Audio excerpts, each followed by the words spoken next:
ಶಿಕ್ಷಕರಿಗೆ ಹಾಗೂ ತಂದೆ ತಾಯಿಗಳಿಗೆ ಗೌರವಿಸುವಂತಹ ಕೆಲಸವನ್ನು ಪ್ರತಿಯೊಬ್ಬರೂ ಮಾಡಬೇಕು ಎಂದು ಶಾಸಕ ಎಸ್ಆರ್ ಶ್ರೀನಿವಾಸ್ ತಿಳಿಸಿದರು. ತಾಲೂಕಿನ ಹೋದಲೂರು ಗ್ರಾಮದಲ್ಲಿ ಪ್ರಾಥಮಿಕ ಪಾಠಶಾಲೆಯಲ್ಲಿ ನೂತನ ಶಾಲಾ ಕಟ್ಟಡ ಉದ್ಘಾಟಿಸಿ ಮಾತನಾಡಿದರು. ಕೆಎಎಸ್ ಅಧಿಕಾರಿ ಸೋಮಶೇಖರ್ ಮಾತನಾಡಿ, ನಾವು ಹುಟ್ಟಿದ ಊರಿಗೆ ಏನಾದರೂ ಸಹಕಾರ ಮಾಡಬೇಕು ಎಂದು ಶಾಲೆಯನ್ನ ದತ್ತು ತೆಗೆದುಕೊಂಡು ಗ್ರಾಮ ಪಂಚಾಯಿತಿ ಗ್ರಾಮಸ್ಥರ ಸಹಕಾರದಿಂದ ಅಭಿವೃದ್ಧಿ ಮಾಡಲು ಮುಂದಾಗಿದ್ದೇವೆ. ಪ್ರತಿ ಗ್ರಾಮದಲ್ಲೂ ಸಹ ಇಂತಹ ಸರ್ಕಾರಿ ಶಾಲೆಯು ಕನ್ನಡ ಶಾಲೆಗಳನ್ನು ಉಳಿಸುವುದಕ್ಕೆ ತಾವೆಲ್ಲರೂ ಬದ್ಧರಾಗಬೇಕು. ಇದರಿಂದ ಆರ್ಥಿಕವಾಗಿ ಹಿಂದುಳಿದಿರುವಂತಹ ರೈತರ ಮಕ್ಕಳಿಗೆ, ಸಾರ್ವಜನಿಕರಿಗೆ ಹೆಚ್ಚಿನ ಅನುಕೂಲವಾಗುತ್ತದೆ ಎಂದು ತಿಳಿಸಿದರು. ಕಾರ್ಯಕ್ರಮದಲ್ಲಿ ನಿವೃತ್ತ ಶಿಕ್ಷಕರಿಗೆ ಗೌರವಿಸಲಾಯಿತು.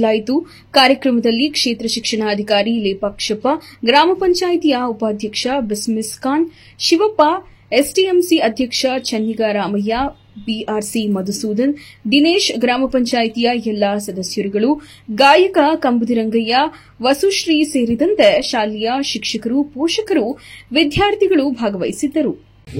ಶಾಲೆಯ ಪರಿಸರ ಯಾವ ರೀತಿ ಇರಬೇಕು ಅಂತ ನಿರೀಕ್ಷಣೆ ಇಟ್ಕೊಂಡಿರ್ತೀವೋ ಆ ನಿರೀಕ್ಷೆಗೆ ತಕ್ಕದಾಗಿರ್ತಕ್ಕಂಥ ಒಂದು ಶಾಲಾ ಕಟ್ಟಡವನ್ನು ಇಲ್ಲಿ ನಿರ್ಮಾಣ ಮಾಡಿದರು. ವಿಶೇಷವಾಗಿ ನಾವು ಅನುತ್ಪಾದಕವಾಗಿರ್ತಕ್ಕಂಥ ಶಿಕ್ಷಣ ಇಲ್ಲ, ಆದರೆ 35,000 ಕೋಟಿ ರೂಪಾಯಿ ಬಜೆಟ್ನಲ್ಲಿ ನಾವು ಖರ್ಚು ಮಾಡ್ತೀವಿ ಶಿಕ್ಷಣಕ್ಕೋಸ್ಕರ.